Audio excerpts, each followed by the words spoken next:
I am the Tofu Golem. Please enjoy the video. In this video, I will explain how to start your Ford Ranger engine using an easy method. First, always ensure your transmission is in park or neutral. This is a crucial safety step before attempting to start the vehicle. Next, confirm that your parking brake is engaged. Finally, quickly check your battery's charge level to avoid any unexpected issues. These initial checks are vital for a smooth start. Now let's move to the ignition. Carefully insert your Ford Ranger's key into the ignition switch. Once the key is fully inserted, turn it clockwise to the on position. At this point, you should see various warning lights illuminate on your dashboard. Take a moment to observe these lights. They indicate the system is performing a self-check.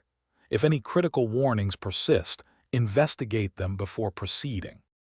With the key in the on position, it's time to crank the engine. Turn the key further clockwise to the start position. Hold it there for a few seconds, typically between 2 and 5 seconds, allowing the starter motor to engage. As soon as you hear the engine catch and begin to run smoothly, release the key. It will automatically spring back to the on position.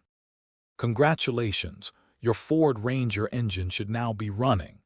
After starting, quickly check your dashboard again to ensure all warning lights have extinguished. Listen carefully for any unusual sounds coming from the engine bay. A healthy engine should run smoothly and quietly.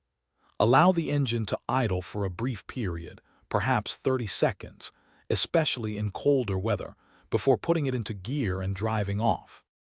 Thanks for watching. Consider subscribing if we helped you today.